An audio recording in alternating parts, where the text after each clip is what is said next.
நீங்கள் இந்த பல் ஆஸ்பத்திரி கிட்ட போனீங்கன்னா பல் ஆப்ரேஷன் பண்ணுறதுக்கு முன்னாடி டாக்டர் ஒரு ஊசி போடுவாங்க. அது எதுக்குன்னா பல் மரத்து போகிறதுக்கு. அதனால் அதுக்கப்புறம் டாக்டர் அந்த பல்லை எடுக்கும் போதோ அதை க்ளீன் பண்ணும்போதோ எந்த வலியுமே ஏற்படாது. ஏன்னா அந்த பல் திசைகள் மரத்து போயிட்டு. அதை போல தாங்க நம்ம வாழ்க்கையிலையும் ஆண்டவரை நம்பி இருக்கும்போது, ஆண்டவரை சார்ந்து நம்ம உலகத்தில் வாழும்போது, போராட்டம் உபத்திரம் வரும்போது அதோடைய காயத்தின் வலி நம்முடைய இருதயத்துக்கு ஏற்படாது. நம்ம இருதயம் கர்த்தரை நம்பி கர்த்தரை சார்ந்து கொள்ளும்போது எப்பேற்பட்ட உபத்திரம் வந்தாலும் நம்மளை சோர்வடைய முடியாது. ஏன்னா நம்முடைய இருதயம் கர்த்தரை நம்பி இருக்குது.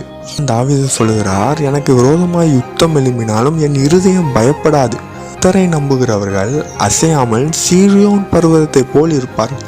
நான் என்னுடைய இருதயம் கர்த்தரை நம்பி இருக்கும்போது எப்பேற்பட்ட சூழ்நிலையில் வந்தாலும் நான் கலங்க மாட்டேன், நான் சோர்ந்து போக மாட்டேன்.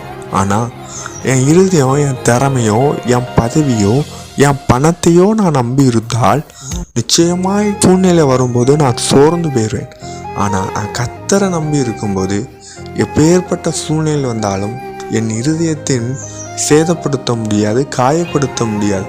ஏன்னா என்னோட இருதயம் கர்த்தரை நான் நம்பி இருக்கிறேன். அதன் வசனம் சொல்லுது, உம்மை உறுதியாய் பற்றி கொண்ட மனதையுடையவன் உண்மையே நம்பி இருக்கிறபடியால் அந்த பூரண சமாதானத்துடன் காத்துக்கொள்வி. நான் கர்த்தரை நம்பி இருக்கும்போது கர்த்தர் எனக்கு பூரண சமாதானத்துடன் என் இருதயத்தை காத்துக்கொள்றதுனால எப்பேற்பட்ட பிரச்சனைகள் வந்தாலும் என் இருதயத்தை அதை சேயப்படுத்த முடியாது, அதை காயப்படுத்த முடியாது. நான் மனதளவும் தைரியமாக இருப்பேன்.